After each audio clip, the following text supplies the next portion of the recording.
Good morning! Pre-trip inspection uli, kagaya ng kinagawian natin. Papunta tayo ng Cranbrook, British Columbia, at ito ang load natin. Nakakatakot, di ba? Patusok lahat papunta dito sa cab ko.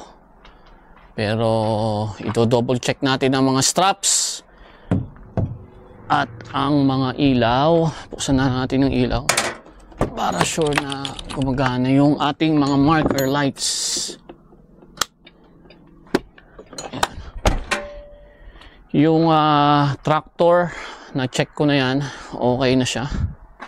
So ang i-check na lang natin is ito, itong trailer.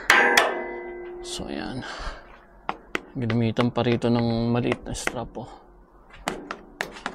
So makikita nyo dyan, hindi naka-twist yung mga strap. So I don't know, tinatamad yung nag-pick up nito or bago lang, pero pag city driver ang nag-pick up nito, wala namang rookie na city driver. Puro mga veterano na. So for sure tinatamad lang, kaya hindi natin miss. So walang tarp, wala nang straps na extra. Meron ako dun sa tractor na extra. So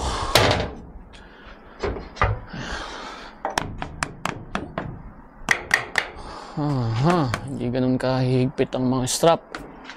Ayan oh. Hindi mahihigpit ang straps.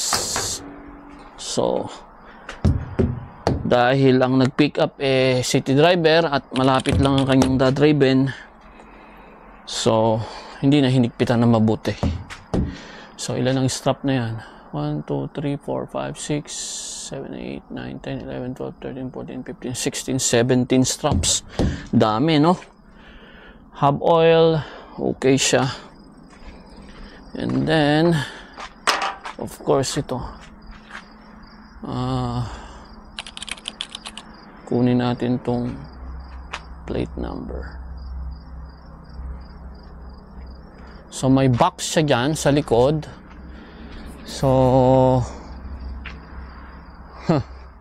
merong ipinasok doon na ganito, pero wala siyang strap, di ba?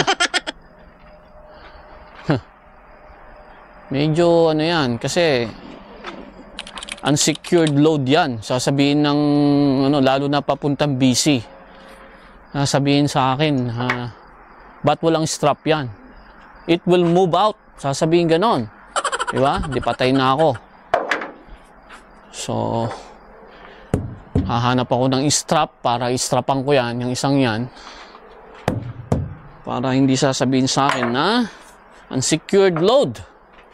Ticket yan, di ba? So luwag ng strap, oh.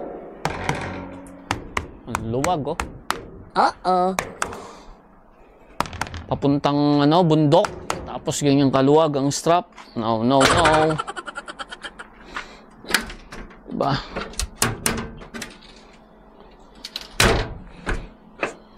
May extra strap pa naman. Ewan ko ba't inaubusan na yon. May extra winch naman doon, pero hindi ko alam bakit hindi nilagyan.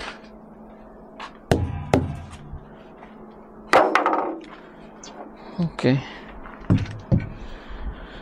So yun lang naman.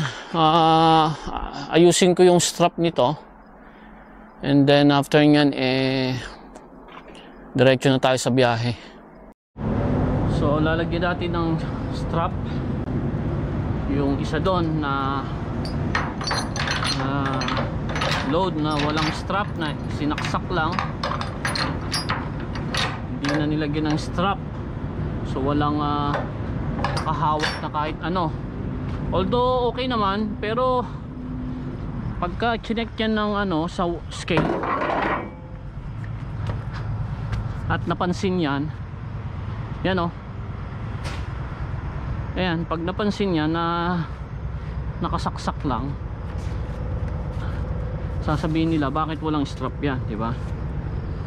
Kailangan kasi ang mga load nasasayaran ng strap. So parang short run lang din ito. Kagaya ng sabi ko, 1,500 kilometers na takbuhan. So isang araw at konting oras lang yan. So by tomorrow nandun na ako. And I think ang delivery nito is by Tuesday pa. So marami akong oras para magmuni-muni. Alright, sige, kita tayo sa kalsada.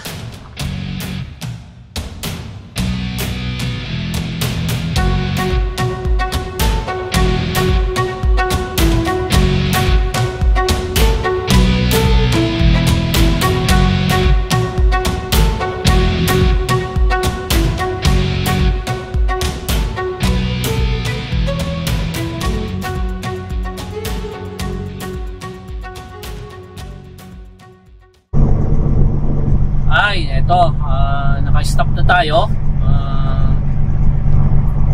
Isipan ko na dito na ako mag-stop para bukas merong washroom, shower room, then fuel. Kasi after nito wala na ako madadaan ng Flying J along the way. So nag-stop na ako dito sa Regina, sa Balgoni Flying J.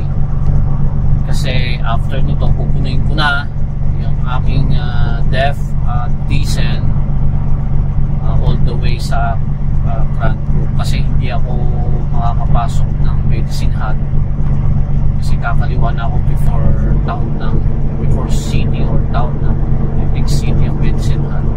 Bago Medicine Hat, we left na ako, hindi na ako dadaanan Trans Canada, ibang way na ako papuntang Grand Group. Kaya naisipan ko na dito na ako stay for the night. Padilim. So yun, mahaba-haba ang oras ng pahinga ko kasi plano kong umalis dito ng 7 AM, 7:30 pa lang. So may 11.5 hours ako na rest till bukas. Ayos-ayos ng konti dito sa truck kasi hindi pa naayos ang mga gamit ko, and halo-halo pa. So kita-kita tayo bukas sa kalsada uli. Sa magandang gabi sa inyong lahat. Good morning mga kapatid. Start ng ating araw, tapos mag-fuel, then maligo. So ito na, lalarga na tayo sa ating destination. Ngayong gabi nandun na tayo kasi ano na lang, ang naiiwan na lang is 950 kilometers sa Cranbrook, British Columbia. So magdoon na ako maghihintay. Ang delivery appointment ko is 8 AM bukas ng umaga, Martes. So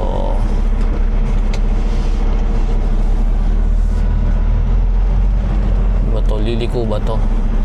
Hindi. Oy, mayroon pang ano nga, ko tong aking blinds kasi hirap yan pagka hindi yan nakaangat. Okay, so tuloy-tuloy ang biyahe natin. Napakaganda ng sikat ng araw. Dito hindi masyado malamig kahit mahangin. 21 degrees na ngayon dito. Pero sa Winnipeg, pag ganitong umaga, around 14 degrees. So unti-unti nang lumalamig. Nandito tayo sa Flying J sa Regina, Balgoni. Turn right at the traffic light, then enter the roundabout. Naalala ko tong Flying J na to nung nag-start pa lang akong actually kauna-unahang biyahe ko bilang isang truck driver dito sa Canada is papunta rito sa Regina. At ito yung truck stop na pinuntahan ko ng alauna ng madaling araw. Hindi ko alam kung may kalsada ba. Wala akong makitang kalsada kahit isa eh. Kasi punong-puno ng snow. Oh, tignan mo to. Oh. Singit-singit tong kamotik yun na to. Mingit siya sa kanan ko. Kamotik yun.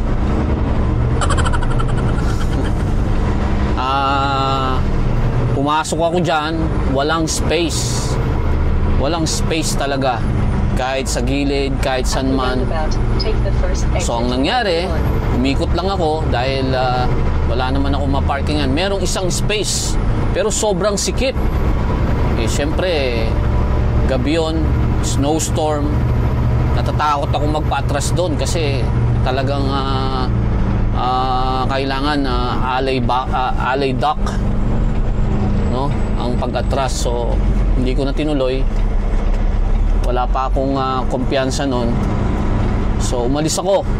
Nag-park ako sa farm dito sa Regina kasi paubos na yung oras ko nun. So nag-park ako sa isang farm sa service road. So doon ako nagpalipas ng gabi.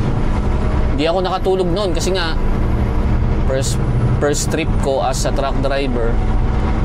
Masyado akong anxious sa ng mga nangyayari. Tapos hindi ako sanay sa truck kasi maingay. Kasi hindi pwedeng patayin ng truck dito kapag matindi ang lamig, no? Minus 15 pataas, medyo alanganin na yan na magpapatay ka ng makina mo. Tapos mahangin. Tapos feels like minus 20 pataas. Hindi mo mapapa-start basta-basta ang sasakyan. So ang ending, ayun, gising ako buong magdamag hanggang sa pagbalik ko ng Winnipeg. Biro niyo yan, yung round trip ko, umabot ako ng halos 24 hours. Kasi nun, snowstorm nun. Daan-daan ako talaga, takbo ko 80 lang. Kasi first time kong mag-drive ng malayuan ng truck, tapos ang kalsada dito sa Trans-Canada, dito sa Saskatchewan, nako, terrible. Ang daming black ice.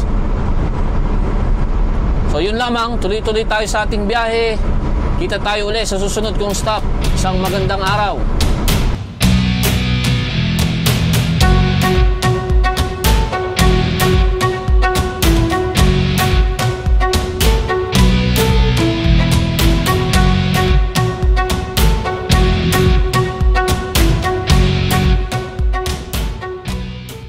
Good morning. So, nag-unload na tayo dito sa Cranbrook, British Columbia. Ayan yung nag-unload ng load ko. So, tanggal ko na lahat ng straps. So, inaayos ko na lang para okay na lahat.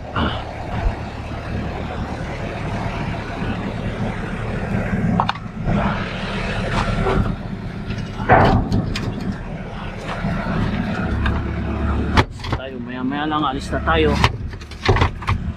Tanggal ko ng mga straps. Okay na. So ngayon wala pa ring balita kung saan ang aking reload.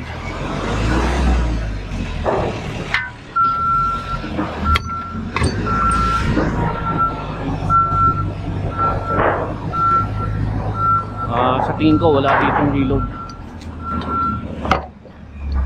Ang reload sa part ng Calgary, Brooks or Medicine Hat or Lethbridge. Yan. Nag-message na ako sa dispatch.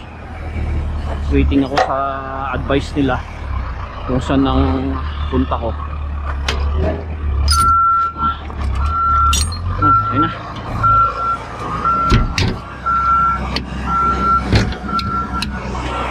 Okay. So mamaya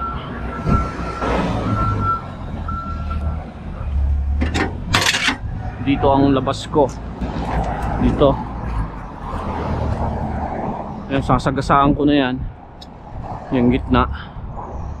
Doon ako nag-park kanina eh. Umatras lang ako dito hanggang doon. Tapos umikot ako. Mamaya dito na ako lalabas. Ayan.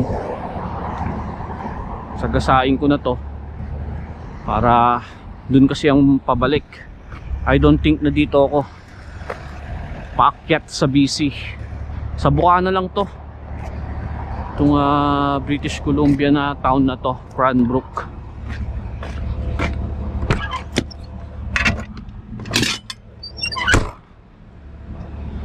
So yan. Medyo matagal lang pag-unload nila kasi isa-isa eh. Tapos itong dalawa na nasa baba, I don't think kung dalawa lang yan eh. 40 feet yan, sigurado ito. Ilan ba nakalagay?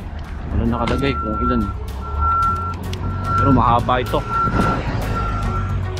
Yung nasa baba, puro mahaba. Yung nasa baba ng deck, sa pinakababa, yun ang pinakamahaba. So, hindi na ako sa loob ng cab. Hintayin ko matapos yan na yan load nila. Then, good to go na ako. Alright.